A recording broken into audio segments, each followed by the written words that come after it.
O médium escrevente pode receber comunicação de seu próprio espírito? Claro que quando se trata de médium, tanto pode ser um médium escrevente, como um médium falante, ou psicofônico, como se costuma dizer hoje, todos eles estão sujeitos a dois tipos de comunicação: a comunicação anímica e a comunicação espírita, propriamente dita. A comunicação anímica é aquela que provém do próprio espírito do médium. Este fato tem dado motivo principalmente a numerosos contraditores do espiritismo para levantarem a tese de que todas as comunicações espíritas são anímicas. Esta proposição, entretanto, é sempre feita por dois motivos: ou o sectarismo religioso, que envolve, no caso, a má-fé, ou a ignorância do assunto. Porque o problema do animismo, segundo o próprio espiritismo, este problema é em si mesmo uma comprovação do espiritismo. Por quê?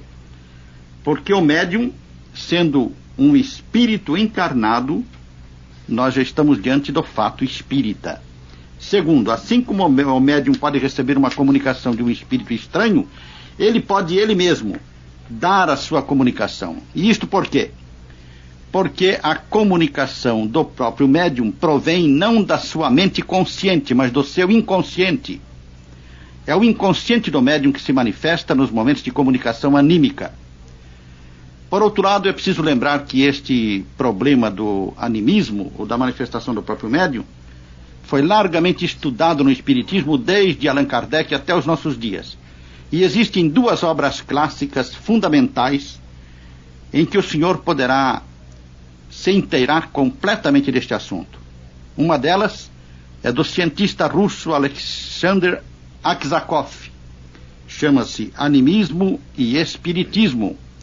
Aksakov foi um destacado cientista da Rússia czarista, foi conselheiro do czar e um homem que se dedicou a fundo às pesquisas no campo do espiritismo.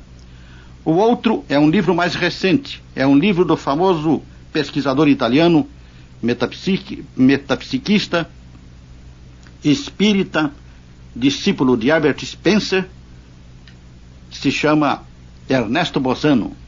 Ernesto Bozano escreveu um livro muito curioso chamado Animismo ou Espiritismo, e no qual, depois de uma investigação bastante longa e profunda, ele chega à conclusão de que todas as comunicações anímicas podem ser mesmo classificadas de espíritas, classificações espíritas. Por quê? Porque quando o médium cai em estado de transe, o seu inconsciente aflora a consciência, trazendo consigo as recordações de vidas anteriores. Então a personalidade que ele manifesta é uma personalidade de encarnação anterior por ele vivida. Nesse caso, diz Bozano, teoricamente nós temos uma manifestação de um outro espírito.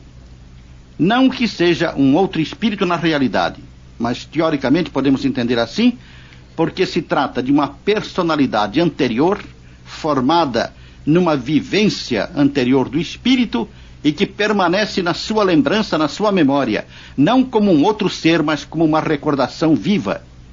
Esta personalidade que ali se manifesta, portanto, está dando uma comunicação. Por outro lado, esta comunicação tem tanto interesse como a comunicação de um espírito estranho ao médium. Por quê? Primeiro, porque ela serve para a comprovação da teoria da reencarnação.